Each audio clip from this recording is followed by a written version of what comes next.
Hi, I hope you are easing into this incredible season of fall and harvesting all the abundance of the root medicine and whatever else it is that you are gathering these days.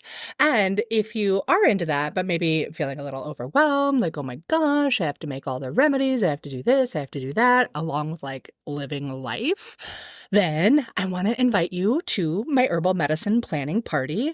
And it's this free party I love to throw twice a year in the spring when plants are coming up, and again in the fall as all the medicine is returning back to the earth.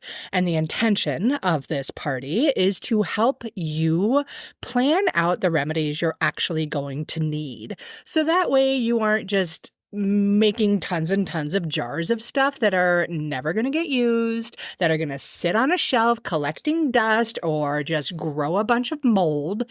Instead, you can make remedies with great intention and purpose and stock your natural medicine cabinet with herbal medicine that you're actually going to use. Anyways, the party's happening this week, so I would love to have you there. Just an FYI, there are classes every day at 3:30 PST, Pacific Standard Time. But there's also replays available for 24 hours if you can't make it. And I'll probably open up the replays over the weekend too, just so folks can catch up. So all that being said, I would love to have you join the party. I will drop a link in the show notes here, all for you to join the herbal medicine planning party and get your natural medicine cabinet stocked and ready to rock. All right, hope to see you there. Bye. Welcome to the Herbalist Path, a podcast that's all about helping herbalism spread like wildflowers. I'm Mel, a clinical herbalist, environmental educator, and a mama who's been walking this path for well over 20 years. I created this show to help you feel confident with herbal medicine. You're going to get a blend of how-to episodes, incredible guest experts sharing their wisdom, and real talk about using herbs every day. All to help you care for your family naturally, take better care of our precious planet, and maybe even become the trusted herbalist in your own community. You see, this work isn't just about the herbs. It's about healing ourselves. It's about caring for each other, and it's about living in deeper connection with the earth. So whether you're blending your first tea, making your first tincture, or feeling called to be the go-to herbalist in your community, welcome. You belong here. You are right on time, and you are on the herbalist path. Hi, hello. Welcome back to the Herbalist Path podcast. I feel like I haven't been here and talked to you in so long. It's kind of crazy. And really, it has been long. I haven't published an episode since May, and I had intentionally kind of decided to back off and take the summer off and spend more time with my family and enjoying life and all the amazing fun and activities that summertime in Oregon brings. So I totally did that. And then I was going to come back in September and share about like all the herbs that I used most over the summer and how I use them and why I use them and those kinds of things. But then like September hit and even more crazy started happening here in the United States. And I just didn't really have the bandwidth or the mental capacity to come on here and just be like, yay, herbs, which like, yeah, during times like this, I definitely do need to be like, yay, herbs, because that is fully how I feel about things in life. If you haven't gathered with a podcast titled The Herbalist Path, and if you've ever listened, you know I love to gush about herbs. So anyways, I'm really happy to be back. I hope that you're happy to have me back. I am going to aim for 2 podcasts a month. I have some pretty amazing guests I've been chatting with, and I can't wait to share episodes with you featuring them coming up really soon. So definitely stay tuned for that. And, you know, since I was planning it in September, I'll give you like a brief rundown of how my summer went. Overall, it was really, really good. Like I really got to spend a lot of time with Anira, my daughter, and go outside and play a bunch and raft down the river, which is one of my favorite things to do. I got to go to herb camp down at Oshala Farm. If I saw you there, hi, thank you so much for just saying that you recognize my voice. That was like such a joy to hear people like, hey, don't you host that podcast? And I'm like, yay, other herbalists listen to me. I love that. It was so darn cool. So if that was you, one of you, thank you so much. I love that. What a beautiful way to be connected and just so many lovely herbalists. And if you haven't heard me gush about Oshala Farm, they are down in Southern Oregon and run by Jeff and Elise Higley. And they are just amazing people. Their herbs that they grow on their farm taste and feel and smell like love you've never imagined. Like the only way you're ever going to get better herbs than what they produce on their farm is if you're growing them yourself with your own love and intention. So they do this super rad herb camp every summer. I was really fortunate to get to go and connect with some of my students even, which was super neat. And yeah, other great herbalists and hearing their stories and listening to their lessons. Like what an incredible honor to be able to do out in the middle of this loving herb farm. So anyways, they usually do it at the end of June, beginning of July, which is kind of a hard time for me because June is Chris's birthday. It's our anniversary. It's Father's Day. It's the end of the school year, followed by July. My daughter's birthday is July 2nd, and we usually go all out for that. But I actually pushed her birthday celebration back a week because she decided she wanted to have a birthday camp out for her 12th birthday, which was so much fun. Like Chris and I were in charge of all these 10 to 12-year-old girls. There was like 8 of them at max at one time. And I knew a couple of them. One of them we take to all of our family adventures. So like she's been with us rafting and camping and all the stuff for quite a few years. But the rest of them, it was kind of like, I wonder how they're going to handle camping. And truth is, they were all amazing. It was so much fun. And I really, really hope that Anira chooses to do that again next year, because that is my kind of way to throw a party. Like it was such a good time. And Chris and I handled it like absolute champs. We had all the kayaks and canoes, and our dear friends, Darnell and Jeff, are actually the grandparents of the young girl who comes with us on all of our adventures. And they brought out their motorboat to take the girls out in, and it was just so much fun. And that brings me to like some of the herbs that I used over the time. Nobody really got hurt, but there was a girl there that had some type of open wound on near her mouth. And so I had some honey that I'd infused with cottonwood buds and some yarrow tincture and some plantain and some echinacea. And I just kept having her put that on there because I wasn't fully aware of like where this sore came from. So if it were any type of viral type of thing, I wanted to make sure that we could try to kill that off, or even if it were a bacterial infection. We were out there for 3 nights, so I wanted to help keep it clean, and I also wanted to help it heal faster. So that's why I chose all of those herbs, the cottonwood, the yarrow. Yarrow is a great wound healer as well as a great antimicrobial herb. The cottonwood just really helps to ease the pain as well as having antimicrobial properties. I believe it's antimicrobial, all 3 of them, viral, fungal, and bacterial, I think. Don't quote me on that on cottonwood because I'm just kind of riffing here. I don't have any show notes or anything. But I do believe that is the case. Anyways, I like to do that in a honey. It's nice and sweet. And then the honey is also antimicrobial and just kind of going to protect it and help somebody who might be a bit more adverse to taking herbs, like be like, oh, Anira's mom's crazy herb stuff isn't that bad after all. So that was definitely a big hit for the camp out. I was really, really grateful I had that on hand. And other than that, not much for injuries or anything happened at the camp out.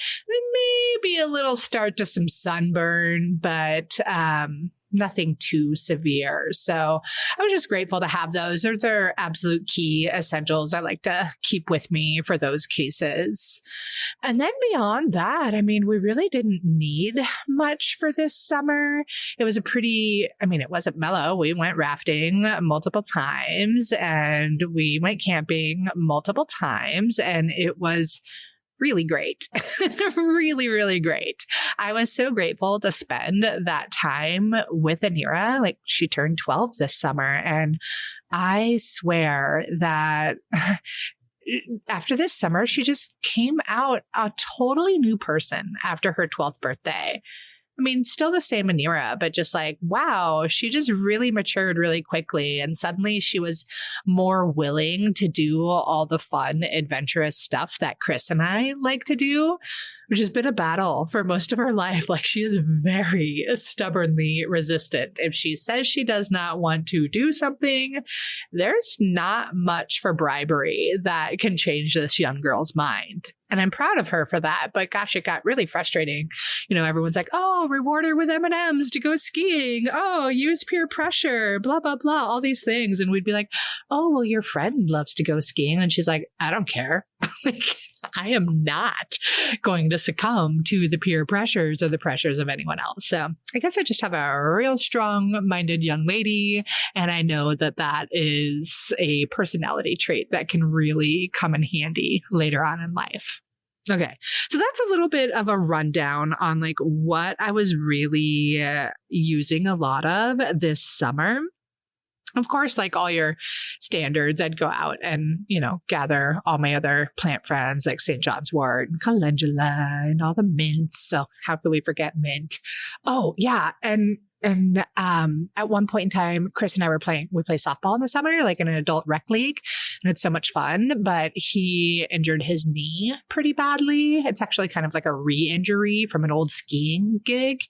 And so definitely had him using some of my Bobcat Balm, a product I made when I ran Mountain Mel's, only we added some hemp to it as well. So some really good quality full spectrum hemp with some arnica and cayenne and ginger, comfrey, St. John's wort. Like it's a pretty powerful thing and just really helps alleviate all the pain and like kind of takes the chronic ache away really, really quickly instead of just trying to hobble along with that. So yeah, I'm pretty sure he was grateful that we had that on board. And yeah, I made my normal like facial oils with the comfrey and the plantain and all those friends. And then I was delighted with a neighbor who had harvested branches and branches of linden. And I don't know if you've ever heard me talk about linden, but I have such a deep love for this tree. And it has been really, really a helpful plant to even be able to think about. This whole year has been nuts. I am not a fan of what's happening in our country right now, and I'm not going to go too deep into it, but it really upsets me. And I am a firm believer that all people deserve to be treated with kindness and love and compassion. And I am certainly not seeing that in today's happenings here in this country. So I think like every day there has been something that's like, what in the actual bleep, bleep, bleep, bleep, bleep, bleep, bleep is going on here? And so, it made it stressful and a really hard thing to navigate mentally. I think a lot of people are feeling that way. And gosh, yeah, it's easy to just go down that rabbit hole, but I've also been like in this, like, wait a second, I am innately a very positive being.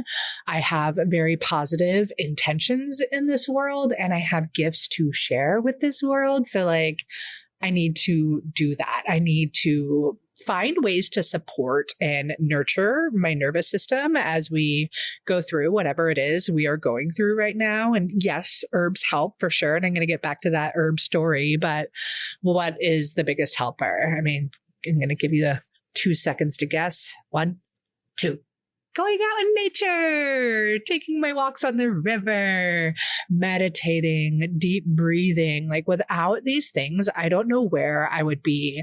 And thankfully, I have like this amazing coach that I've been working with. And she's kind of like a spiritual, strategic business and life coach. And she's so rad. Like she takes human design and astrology and just like all the factors and puts it together and just helps you see your own shit so that you can get through it. And anyway, she's really helped me in those realms of like how to just kind of maintain in times that are less than ideal. So back to the herb that is really helping me with that my friend harvested, the linden. So linden is this beautiful tree and it's Tilia species. You can use quite a few different kinds of linden. And when I think of linden, I think of this beautiful, big, loving tree, just like wrapping its loving arms around me to embrace me and hold me and squeeze me and hug me and to like let me know that whatever I am going through is going to be okay, that we are going to get through this and everything's going to be all right. It's basically like squeezing all the stress away. So this friend of mine invited me over to use a bunch of the linden leaf and flower she had gotten off of this tree. And I still have a bunch left. So I'll be making more tincture of it. And I will also utilize it in some teas as well, which is just sweet and heavenly. It was actually one of the ingredients in one of my teas from my Mountain Bells days called Unfrazzle Your Dazzle. So your beautiful soul can shine on, which is basically an anti-stress tea. So yeah, I can talk about linden and like feel that love and that nourishment and that care. And it's like, what a beautiful relationship we have developed. So yeah, I'm super grateful for that. Like just this huge, like Rubbermaid tote full of linden that was gifted to me. And how beautiful is that? So I'm going to use it with something else that was gifted to me from Organic Alcohol Company. And I got to meet the owners and the people that run social media down at Oshala Herb Farm. And I don't know if you've heard me talk about tinctures and how like I am just not a fan of Everclear because it basically burns your nose hairs off. I am a huge fan of Organic Alcohol Company, and I don't know how they do it, but they have like 190 proof alcohol, which is like pretty much as high as it gets. That's a 95% alcohol. And like, it hardly smells like alcohol at all. It doesn't burn your nose hairs. It is amazing. And they gifted me some pear alcohol, which I'm going to do with some rosemary and make a nice little rosemary pear tincture. And then they also gifted me some of their lychee. They've got a coconut. Like if you are into like making tinctures so they're not repulsive and actually taste pretty yummy, definitely go play with their stuff because they are amazing. Okay. What else? Okay, so we headed back to school season in September, and that's when I thought I would get back to podcasting, but I didn't because more insanity exploded in the United States. And I just was not in the mindset. It is hard to be a business owner, entrepreneur under such wild and crazy times. So I've like been learning to balance my media consumption so that I can be in this state of awareness and yet also not doom scrolling constantly because that just does nobody any good. Anyways, so the other things that I'm using to like support the nervous system so that I can try and do what I can to be my best human that I can be for my family, for myself, for this planet, for the plants, for you, for my students, for all the people and the things. I guess number one is me. Milky Oat tops. I've actually got some sitting like right next to me as I am recording right now. And I make my own Milky Oat tops, and I do it in a tincture with the Organic Alcohol Company. And it's what's called a tropo restorative for the nerves. So it helps to restore and nourish and repair fried or frazzled, damaged nerves. Now, the gig with Milky Oat tops is you do need to harvest them while they are in their milky stage. So like the seed pod is like nice and green, and you can squeeze it and out comes this oozy white latexy kind of stuff. And that's the magic. That's the medicine right there. And it is beautiful, beautiful, beautiful stuff. I highly recommend trying some. I also just realized that Eclectic Herb does a freeze dried Milky Oat top. So if you can't hang with alcohol, that's fine. I would try Eclectic Herbs freeze dried Milky Oat tops, because that's going to retain that great tropho restorative property to it as well. So it's not necessarily an herb where I like feel it just squeeze the stress out for me like I do with Linden, but it is very grounding and it is so nourishing and supportive. And then the other one I have been loving hard is Tulsi or holy basil. And this is one of those herbs that I could like teach a whole class on for like a year or something. But I really love it. One, it's delicious. Like it is just a delicious herb to bring into cups of tea or as a tincture or whatever you need it to be. It also actually counteracts the negative effects of cortisol. And I could really benefit from that. I don't know about you, but I definitely can. So I'm so appreciative of it for that. And it is, some say it's an adaptogenic herb. Some do not, but I really love the way it just supports me in such a loving way. And what a beautifully tasting ceremonial herb to bring into your days, just for that grounding, for that loving. It is in the mint family. And when I was at Oshala, my friend Amanda Daniel, she is a fellow herbalist who went to my first herb school, Elderberry School of Botanical Medicine out of Portland, Oregon. And she lives a couple hours away from me now, but she was down at Herb Farm and she's just this phenomenal gardener. That's her gift. She is a great gardener. She does garden design and makes great medicine and teaches people about herbalism and gardening. But she had some Tulsi starts, and I've tried to grow Tulsi before, but her starts were so amazing. In the past, I haven't had such luck, but I really did with hers, and I'm so darn grateful. So Amanda, the off chance that you're listening to this, thank you. I really appreciate you and the great medicine that you grow. So yeah, those are my primary ones. Ashwagandha, I think I talk about ashwagandha a lot. Another incredibly powerful and beneficial immunomodulating herb, as well as adaptogenic. And I love my ashwagandha. It keeps me strong through the toughest of times, emotionally and physically and mentally as well. It's just such a beautiful, rooted, grounded, reliable friend for me. And it's one that I like to take for a long time. Like it's a long duration herb. And I notice it most when I'm not taking it, because that's when I'm like, the world, it's spinning, help. But then I get my ashwagandha on board and it's like, hey, I got you, girl. We're strong. We're in this together. And I'm like, thank you. I love you. It's so nice. So nice. So yeah. And then it was September. So it was like back to school season for my daughter. And what comes with back to school season?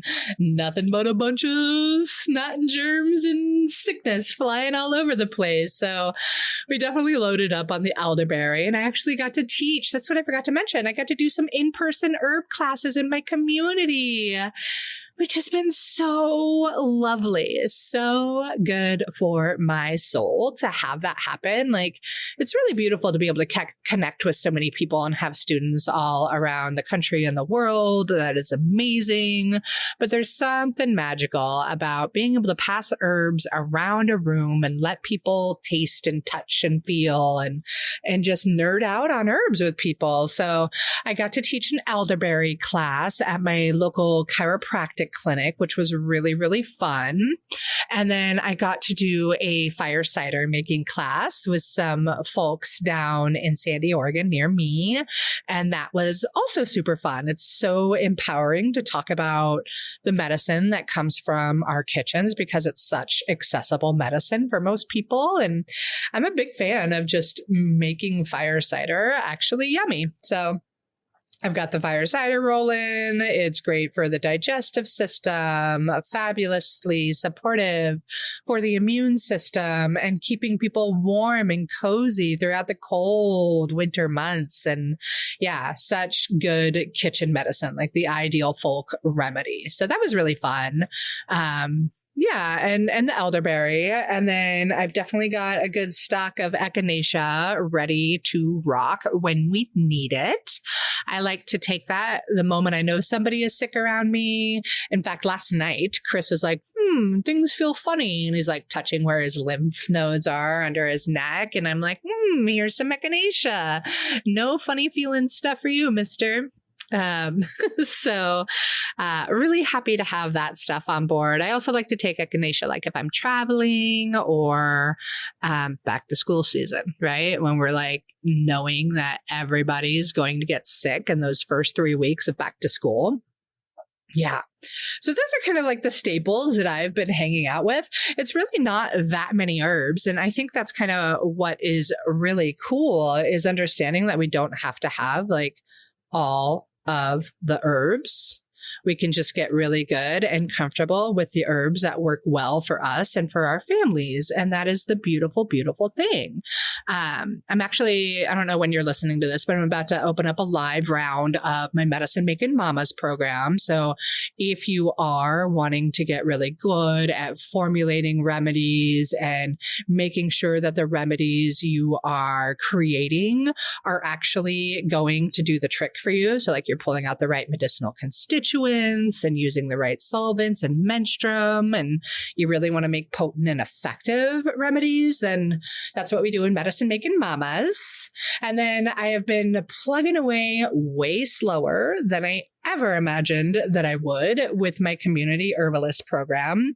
And I love the content that is in there. It's just taking me a lot longer than I had planned. But as I like move into the colder winter seasons and I'm back to a little bit more rhythm and routine, I'm going to be trying to crush out those lessons as much as possible. And I'm super excited for that, thinking of all kinds of neat things for 2026 with that program that I'm very, very excited about. And maybe you're excited too, or maybe you just want to jump on board right now. You are welcome to. I would love to have you. So just shoot me a message on any social media platform at the Herbalist Path, or email me buddingherbalist@theherbalistpath, or any of those kinds of things. Yeah, we can chat about it more. And then, last week was my birthday. And I turned 47, which is crazy. I can't believe I'm that old. I don't feel that old in any way, shape, or form. But I had a really exciting week, and there's some new exciting things happening in my life that I'm not going to share yet, but I will say that I will be having another podcast coming out soon. I'm going to be co-hosting a podcast with somebody that I have long admired and adored, and I'm really, really excited for the things that we're talking about. So I will absolutely make sure that you know about that podcast when it airs, and hopefully you'll go listen and give us some good reviews. And maybe if you haven't reviewed this one, you'll give me a review now. That would be really rad. I would so appreciate it. That's just one of those great ways that we get to make herbalism spread like wildflowers. And I think that's pretty much why we're all here, right? More herbal medicine for the people. Yay! I know that there's a lot of whack stuff happening in our healthcare system here in the United States right now.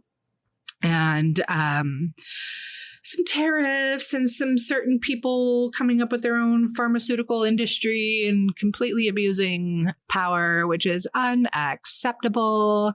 Many people do need their pharmaceuticals. And yes, many people can get off of said pharmaceuticals. And yes, it's not my favorite industry. I do believe it's a corrupt and broken and pretty deceptive industry, but also it's powerful and amazing and can save lives. And it's okay if you are on medications. That's okay. There's no need to feel guilty or shame around those kinds of things because you're here. And that's the power of what we can do in the Western medical system. And it's not a this or that with herbs. Yes, you can also use herbs to support you. And so anyways, I just really feel like we need absolutely an herbalist in every home again, which is why I have this podcast. But I also feel like now more than ever, we need competent, knowledgeable healers in every community, somebody who can go beyond just our standard herbal, acute situation herbs, like many of the ones I talked about in today's episode, but somebody who can help guide another being in their own body's healing process. And that's why I have been hard at work creating the Community Herbalist program, because there needs to be more of us out there. We are in high demand and it's only going to get more so. So anyways, if that's you, let's chat. If not, no biggie. If you enjoyed this episode, please do share it with a friend and let them know that you like listening to the Herbalist Path as well. And gosh, it feels great to be chatting with you again on this podcast. Let me know if you like the show. Please, please, please. I love to hear it. It makes it worth it for me to sit and talk to a computer, but feel like I'm sitting in a cozy room sipping tea with you instead. All right. Thanks so much for tuning into this episode. I really appreciate you, and I hope you have an absolutely magnificent week. Take care. Thank you so much for joining me on this episode of The Herbalist Path. If you're loving this journey and learning all about the various aspects of herbal medicine, be sure to follow and review the show. It helps more people find their own path with herbal medicine. And if you have a friend or know a mama or another budding herbalist who could use this kind of support, please share this episode with them. And that way, we can keep making herbalism spread like wildflowers. And a gentle reminder, nothing shared on this podcast is intended to diagnose, treat, or cure any disease. All the information is for educational purposes only. And yeah, we throw in some entertainment too. But what it is not is a substitute for personalized care from a qualified health practitioner. Always do your own research. Listen to your body. And when needed, partner with a trusted professional who honors both your intuition and your health. Until next time, take care, stay curious, and keep walking down the herbalist path.